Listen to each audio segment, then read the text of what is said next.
महिमान भुलले बहुत जान पाप करती आपण अनुमोदन लोकांशी पाप कलियुगाचे महिमान लोक भुलले लोकाला अनुमोदन देते चांगलं सांगते आणि हे पाप करते म्हणजे आमच्यासारखे लोकांना चांगलं सांगते चांगलं सांगू नका तसं आचरण करा कथा कथन करा पण तसं वागा नाही तर काय लोक सांगे ब्रह्मज्ञान आणि आपण मध्ये पूर्णापासन काय उपयोग आहे स्वधर्माचा विसर पडला अधर्म तो बहु वाढला न्यायनीती आचरणाला नाही उरला आश्रय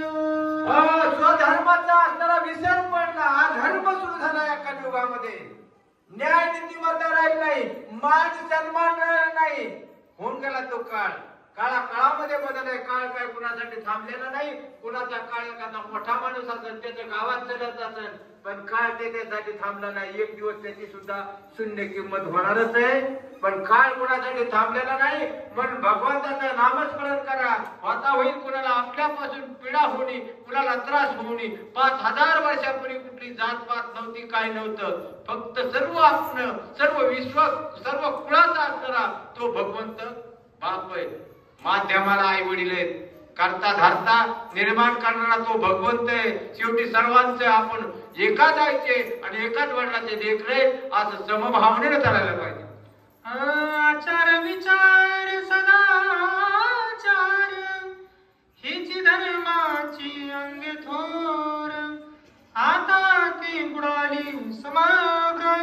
स्वैराचार आचार विचार हे धर्माचं असणार साधन आहे आता लोक स्वैराचार मला वाटत तसे वागायला लागले धर्मानं काय सांगितलं आचार विचार आणि स्वधर्मानं वागा आचरण चांगलं पाहिजे विचारानं मान सन्मान ठेवा देवपूजा न करीती मुळी देवाची नाही म्हणती जीव तोची देव भोजन ते भक्ती मरण ते मुक्ती पाखंड्याची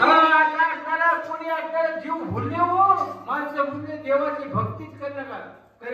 काही लोक देवच नाही जीव असणारा आपल्याला देव असणारा भक्ती कोणती तर भोजन करणार तीच भक्ती भगवंताचं नाम घेत देवाचं जर नाव घेतलं तर काही नाही जेवता खपी देवाचं नाव घेतलं यज्ञ केल्यासारखं पुण्य होत आहे मद्यपानाची शिराणी नवनीता नपुसे कोणी केवळ ते व्यभिचारिणी दैन्यवाद